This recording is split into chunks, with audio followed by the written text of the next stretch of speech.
How's it going, ladies and gentlemen? My name is Scarlet, and welcome back to a brand new video. As you can hear, my voice is better, so let's get started. First things first, ladies and gents, we got ourselves some Pokemon leaks, rumors, things to do, things to talk about. We start things off with a post from Soul Silver Art. If you do not know who he is, he's a leak analyst and a part of our podcast, and he also basically comes through with a bunch of breakdowns of recent leaks from Riddle. Riddle is a real leaker who's given up real information in the past and now too. And here's what he says. So, potential spoilers had good luck cracking Ku's riddles. Here's a list of the most recent, probably bipedal waifu Sprigatito evolution. Well, we already kind of know this, but Sprigatito is going to most likely be getting a female-looking bipedal evolution. It's going to be standing on two legs, right? Then we have Coin Objectmon. Probably evolves by collecting many coins to release a Ghost Steel-type Mimic Treasure Objectmon. So basically, we're going to be getting like a coin-looking type Pokemon, something based on a coin. Now, my throat still hurts a bit, so I'm not going to be going overboard here. Yeah, so basically the idea of there being a kind of treasured or mimic type Pokemon. I think there is a concept here from our boy Dark and Windy, who put together an idea of this, where he actually made a coin that then evolves into more or less a mimic, which is what these things are called, like these like living treasure chests, more or less. And what he says here is also that there might be a new Wooper regional evolution. This is based on a very recent, like, riddle from Riddle, which we're going to break down in a second. And then, of course, he adds this as well down here. There are at least 4 new waifu type Pokemon with less than 4 husbando Pokemon, 3 to 4 new bug lines, so 1 Japanese bug, 1 dung beetle, and 1 stink bug, and then the 4th one is unsure. Working on a bigger list of all these riddles and my answers to them coming soon. These are just very educated guesses. I could easily be wrong about something, which fair enough. But we move on to the next thing, which is actually the breakdown of the most recent riddle. This was a riddle posted by Riddle, where he was making some code, I think, in C++. That's as far as I remember. It's just a code and it's a bunch of strings. So I wasn't sure how to break this down, but somebody else did come through and do it. So here's what we have. All right, people, who knows how to code? We need you. Well, continues on. Okay, I was completely stumped by this one, but basically what Riddle came out and said was, how many bugmons do you find while debugging this project? Each is a new line. Enjoy Hardcore Riddle series. Now, when he says new line, is he talking evolutionary line of a Pokemon, or is he talking about a line of code? Because it could be either one of those. We talked about this yesterday in our podcast, which you guys can check out over at Pokemaniacs Podcast YouTube channel, which we have the vault up on. But it's a bit weird. So he says, I'm completely stumped by this one. Now, Ku has given us a key to the riddle above. I had a feeling he made those mistakes on purpose. So now, how many bugs and errors are in this code? Each error is a new bug, and, new bug line evolution, whatever, or a new line of the riddle we need to decipher. He continues, I'm getting reports that there are at least 3 errors, but there could be more. If there's really over 100 new Pokemon, I am praying there's over 5 new bug lines. If you didn't understand, we need someone to fully debug this code. The amount of code could add up to a new bug line in Scarlet and Violet. And he continues on saying, this looks plausible to me. I don't know much about coding, but 4 or 5 bug lines make sense to me. Though we are leaning heavily towards a 4. Great job by Summer Theories here. Who came through, says, either way, I'll update if there are any changes. I love bug types. And there is actually a whole post right here from Summer, who basically said, hey, here they are. I don't know whether this first one is marked on yellow count as 1 or 2, so the answer is either 4 or 5. Also, here I leave as well the path that the puppy follows and tries to follow until it reaches the goal. Good backtracking. So he has a bit of a breakdown right here. In particular, it's the Japanese max size up there that he changes to, I think it's 4 up there. Then it's the error is in the 4. Then down here at the puppy X and Y, I guess, locations for smell, it's on the S right there. And then there is the smell puppy XY 0.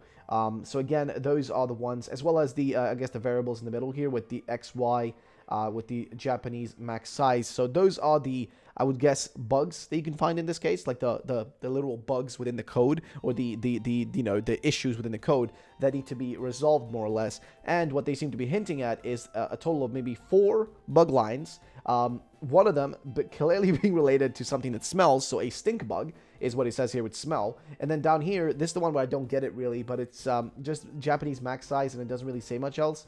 But at least one of them is a stink bug of some sort. We don't really know exactly what, but either way, Zo says, also in case you're curious, here's the output of the program if you run the code, which is just a Centro is finding its way. It nananas at 1, 2, 3, and then continues on like this, I guess, for a bit, and then stops at you win. So if you, I guess, fix the code, or if you get the code sorted, it should basically go 1 0 2 0 3 0 4 0 4 4 1 4 2 1 1 1 2 2 2 1 3 1 4 2 4 3 4 and 4 4, and then it, I guess, stops and he says you win. And that's the end of the code. Now, if there's more to learn from here, I don't really know. But he says, let me explain this. So puppy goes down, down, down, right, right, right. Then it goes back until the cell below starting one and goes right. Then right, down, up, right, down, down, down. It reaches the goal line, which is what he shows off right here. On the left there, you guys can see it. There's a bit of kind of like a maze of sorts where, like, you know, it goes basically in a more or less a circle almost, where it goes down and then back up again, which is quite interesting. So basically all the red spots are areas where it wouldn't be able to go, or it would be stopped. And yeah, it's quite weird. So I'm guessing this is all supposed to connect again to the idea of, like, you know, again, it just seems to connect this idea of these, like, you know, this pointing towards bug Pokemon. And interestingly, some people are saying interesting stuff here. For example, Basio Crosma says the path kind of looks like the Japanese-Chinese character for 4, which is interesting. And then some people say, I don't think you're supposed to be able to hit the same index twice. Setting the smell index to 0 bypasses this. I don't think it's a bug. And it's just in case, all things I marked are a fixed version of the bug and errors that were laid on purpose by Ku.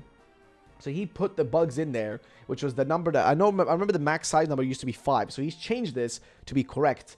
So now that it's all been fixed, now it does the correct thing, which is you get to the win, you know, you get the win option.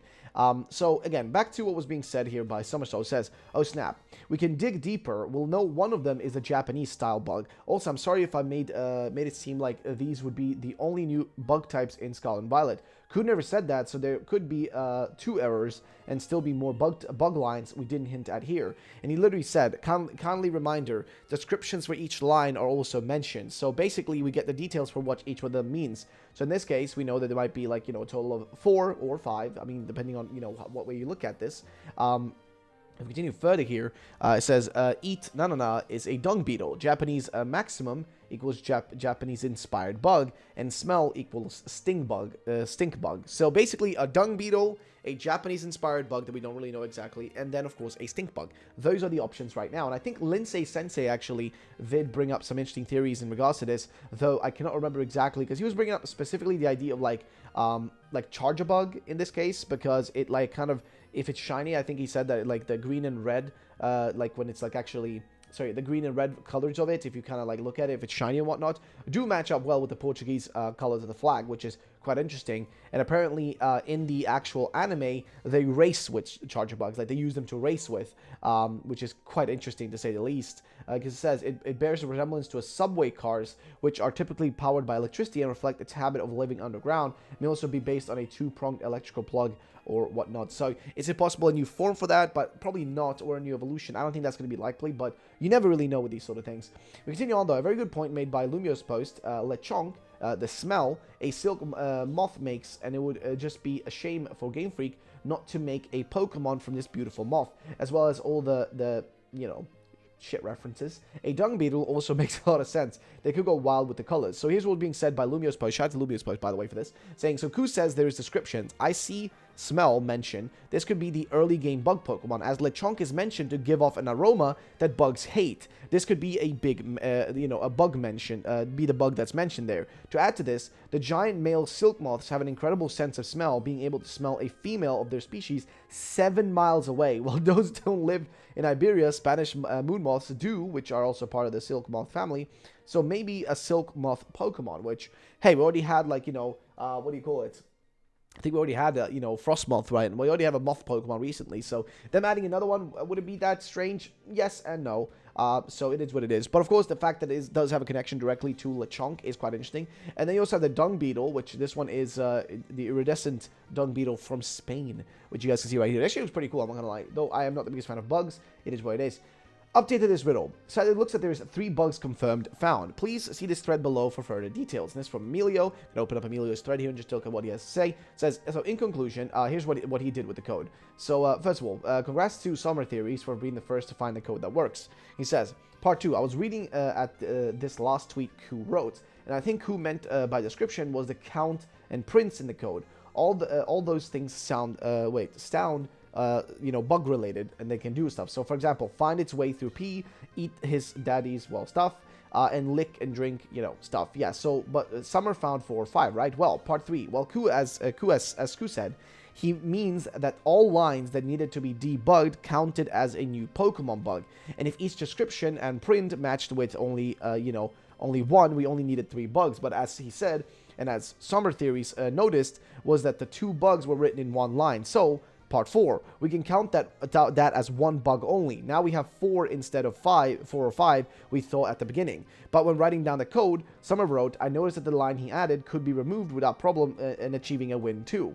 So, part 5. With all these, we can say that we fix down to basically only 3 bug Pokemon, being also the same quantity and description and prints in the code, meaning that possibly each description is actually the description of each different 3 new bug Pokemon in Scarlet and Violet. In conclusion, we'll get 3 new bug Pokemon, probably each based on one of the 3 prints in the code, thanks to Summer Theories for finishing the code and giving me the opportunity to create this theory, which is fantastic, by the way. Gotta drop some likes on that and slide you a follow, mate, because just great job, honestly. But yeah, this is quite interesting. So 3 bug Pokemon is what we're kind of getting to, and as being said here by Soul Silver says, to this riddle, sadly it looks like there are 3 bugs confirmed found. Please see this thread below. I did suspect this, as you can see above, the 3 descriptions for the 3 types of bugs. I'm still hoping there's more than 3 lines, as Ku didn't say this was every bug line in Scarlet and Violet, but it does feel like he's saying that. I'll be disappointed if this is true. Most high number gens had more bug types. Maybe at least they'll be well designed. Maybe we'll get many dragons to make up for it,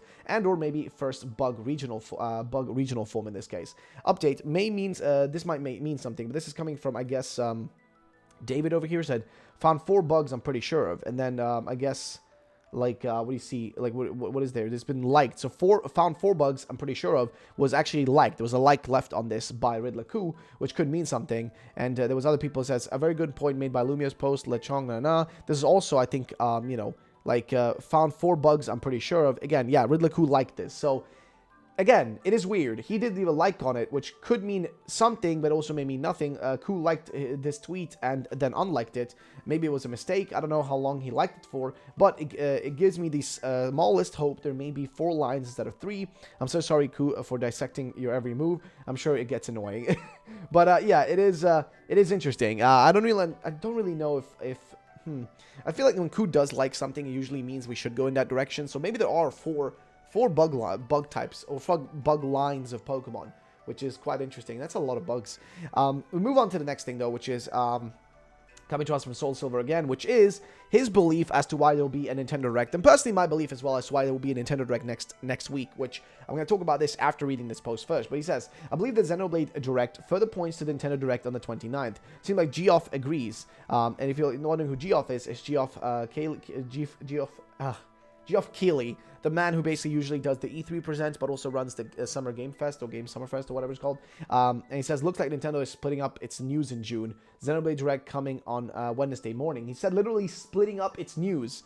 So yeah, even Dallin here says he did an oopsie, which yeah, it feels like that, doesn't it? The fact that he would say that even is quite interesting, because what's being said here, it seems like he agrees. Also, if it's just a Pokemon trailer or a region name reveal, it could be in the Direct. Also, tomorrow is the last Hisui episode, and the Visit Galar region, the last one. So maybe they're setting up for it. So yes, as you can see right here from Ami at Japan, basically also said, although there may be no deep meaning behind it, the Pokemon Company set the last Legends Arceus episode as the premiere. Episodes 1 and 2 were not premieres. Interesting.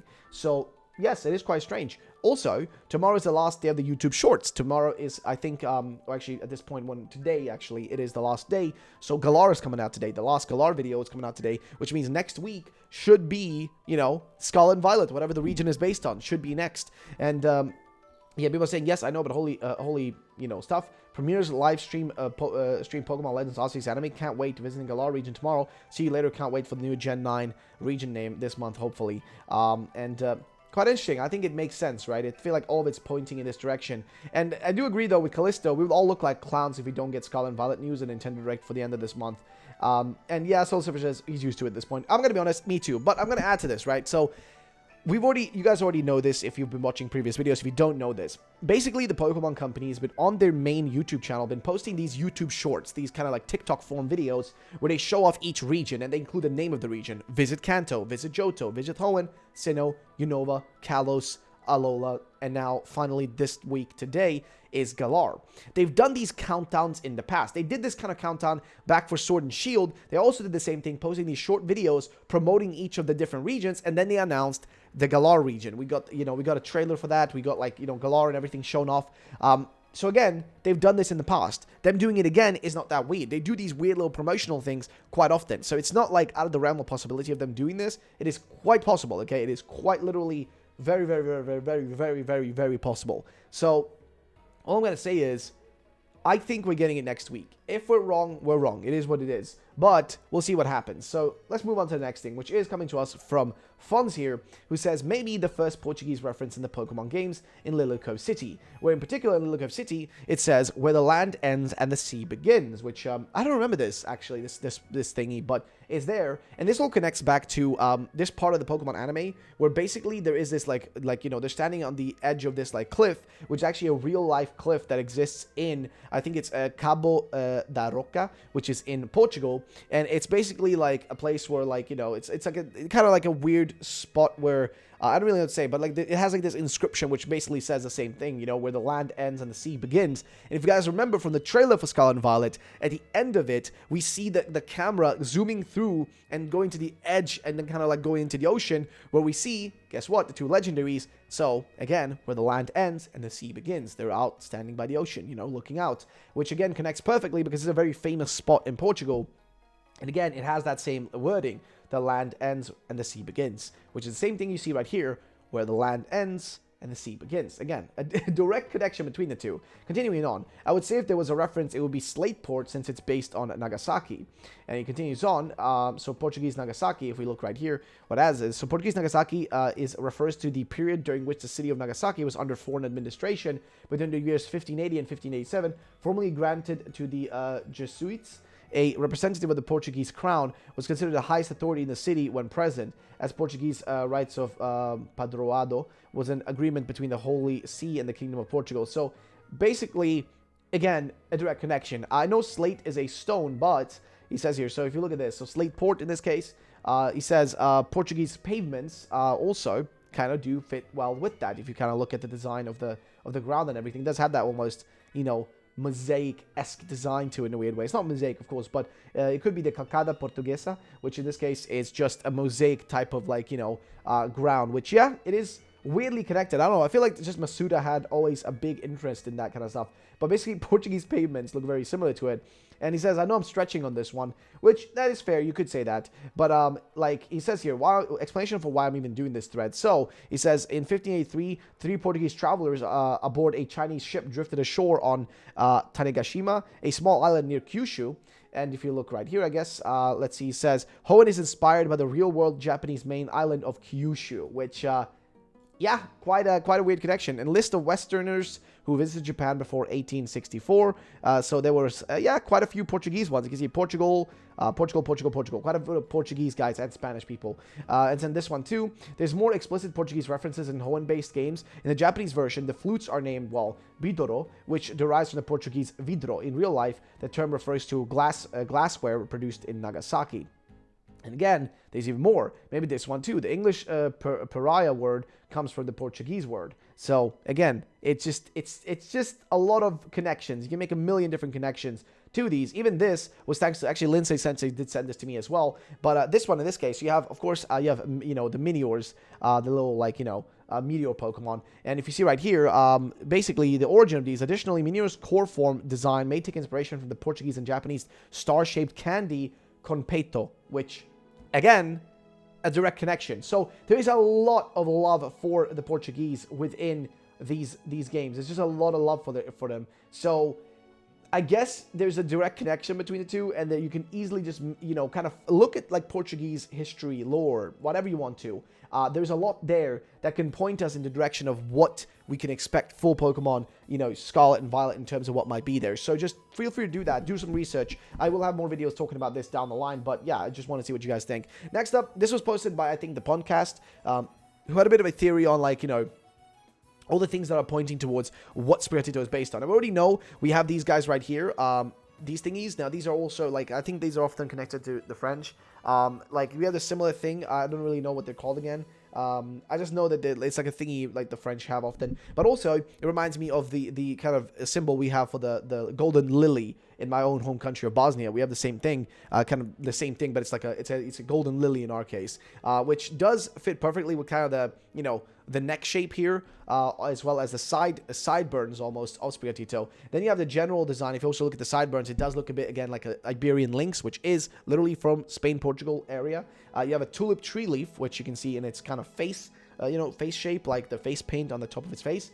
And again, it is all connected. So, ladies and gentlemen, we don't really know where this thing is going. We just know it's going to be bipedal on 2 legs, as based on what we've gotten from the information we received. As for how that's going to function, work, and look, I don't really know. We'll have to wait and see. But we move on to the next thing for this video, which is from the podcast. Now, we've been 20 minutes in, so I'm going to take a little bit of a sippy on my drinky because my throat is starting to hurt. So, let's continue. Evolution time. To start, I want to thank my co-hosts, Chase and Guren, who helped me refine this idea on our podcast episode. It goes into the legend, the evolution. So, will there be evolutions? We don't know. Taking the current climate with that light and color will play a prominent role. We will start by using this art piece showing Eevee in white and the other evolutions in different colors passing through a prism, like a white light passing to be split into colors of the rainbow. And in this case, if you look right here, you got basically all of them, right? You got, red, pink, yellow, green, blue twice, I guess, purple, and even black at the bottom. You got all those kind of like spreading out. He says, I feel this art piece plays an inspirational role in what comes next. The art is based on Pink Floyd's Dark Side of the Moon album cover. Moving into Generation 7, Eevee was given a unique crystal that allowed it to use Extreme Evo Boost, a power that combines all the evolution's powers together to boost the stats of Eevee in battle. If you think about it, if you are combining all their lights into one by using a crystal, if you take the previous art image and reverse it, one could see the similarities. Currently in the anime, there's an Eevee that cannot evolve. They have tried to give it a stone, and even though the stones activate, Eevee does not evolve, and they do not know why. Eevee has been taken to meet other evolutions in hopes to find a way to resolve this. The odd thing about Eevee is that it knows Mimic. Looking through the Serbi database, the only time Eevee was ever able to learn this move was in Fire Red and Leaf Green via a move tutor. All Eevees in the current available Switch games learn Copycat, not Mimic, except in PLA. Eevee can learn Mimic naturally at level 25 in PLA. Putting all these clues together, I believe that Gen 9 will in fact have a new evolution using an Eevee with Mimic as part of the requirements. Taking the above art, Z moves, and the anime, the typing I believe will be the second stage normal typing. Argumentatively, it could be any of the missing typings for Eevee. However, I choose normal typing because it was represented in white in the art piece, and white light is the summation of all light, which is true. Usually all light is kind of like, white light is the one that spreads out and becomes the other lights in this case, if you put it through a through a prism, so to say, not spectrum, but a prism, because the spectrum is the whole line of all the colors. If the light spectrum does play a major role in the games, and then this is really the only option. Add to all this, Eevee was the only one to get its own game, Let's Go Eevee, as well as singled out for Gigantamax in Sword and Shield, while all the other evolutions were given nothing. What do you all say? And I do like this idea. I do like this idea because I do think we've kind of forgotten about Eevee and what's happening with Eevee ever since, the latest trailers drop, all the Coup riddles have dropped. We kind of just forgot about it. Now, I don't know what Coup has said about this himself, like Coup the Leaker, but I do think it's an interesting, place to look at. It's an interesting area to pay attention to because I feel like there is stuff that we easily could have missed, not paid attention to, or just ignored about Eevee that's just right there in front of us, leading to a brand new form or evolution. But we'll have to wait to see if anything actually develops from that. So, what do you guys think about this theory? Let me know. Let's move on to the next thing. And this is from Soul Silver, which is a post from Eduardo, where he goes into some stuff about the legendary, specifically the next legendary, I guess. So here's what he says. My personal bet for the 8th legendary is still something more akin to the Rainbow Angel with a solar motif. It says, although it could have 2 forms depending on what they decide to do with the storm element. Hard to say for now. Now, what is he talking about? And he's basically going into this idea, where he thinks they'll be based on, these either the sun form or this storm form of I guess, colors in this case. I'm not really sure exactly what to go with this, but he says, what if, and I mean, we'll need something to cause a storm, so might as well give a special legendary 2 forms and do the 7 rays and the 11 Kulpoth in one go. Still doubting they will give 11 for now, since they could just use 7 to trigger the storm and storm to sun form change plot-wise. So I don't really know, guys. What do you all think about this? I don't really know. It's a little bit strange to me, if I'm going to be honest. But your thoughts and opinions would be appreciated. So again, just an ID. I don't really know if we're going to have any different versions to this. He says, it ignored it got ignored before the second trailer, but what about now? And again, here he's talking about this idea of, like, even how, I guess, I don't know, man, would there be something like this? Like, I don't really know. Like, having a connection to all these different elements just seems like a little crazy. But he says that there is this, the idea of, like, the sun and the moon is very present, and both the sun and the moon do essentially exude in one way or shape. They do exude non-stop, light. They both exude some kind of light towards us, which does connect well. But Eduardo's, again, he's got a massive poster. If you guys want to take a look at all this, there is a lot. Like, he does not stop adding to his original thread. It is an infinite, like, pool of just information that I do not have enough for this one video to do. Maybe if he's cool with it, I might do a full video going through everything here that he's posted since the 2nd of June. But for now, we're not going to be doing that. But ladies and gentlemen, let's move on to the final thing, which is from Light, who has a bit of a different version of things here. Who says, theory, Miraidon Koraidon will come from the past and the future with the professors. Afterwards, they will lose their true form. Our adventure will be to recover their powers of Miraidon Koraidon, with them getting the different ride forms and discovering what really happened. So basically, Pokemon traveling with the light, Altered Prism because 3rd legendary, and then Visible Light, what we can see, which is the new gimmick, and then Koraidon Ultraviolet and Infrared for Miraidon. And then, of course, it was a post here by Navas who said, my theory for the gimmick, there'll be a Mega type. The substitute that substitutes the type of that Pokemon. A type that will always be super effective, and in some cases, changing the appearance of the Pokemon, giving it a signature Mega move. Which, I'm gonna be honest, this is kind of what I've been thinking already. I've always been, like, kind of pushing this now since ever we got, like, the confirmation from Riddle that there is gonna be some sort of, like, version of Megas returning. I've been saying a Mega typing. A Mega typing just makes sense, right? If there's already gonna be something to do with typings, a 3rd typing, whatever, like, does it really seem that crazy that we're gonna be adding another extra typing to a Pokemon, but only a specific set of Pokemon can do it? And maybe every Pokemon can have Mega typing, but not everybody changes colors or changes design or whatever. Like, maybe that's the case here. I do think something with typing will happen, because I feel like we've kind of thrown that away and we haven't really paid attention to the idea of, like, Pokemon having an extra typing or 3rd typing. We kind of forgot about that whole plot line since Ku's been giving us other information, but I think it's worthwhile still to mention. So ladies and gentlemen, that's it for the video. That's what we had to talk about today. Hope you guys did enjoy. If you did, then drop a like down below. Make sure to subscribe. I'll be seeing you all in the next one. Peace out and bye-bye, ladies and gentlemen.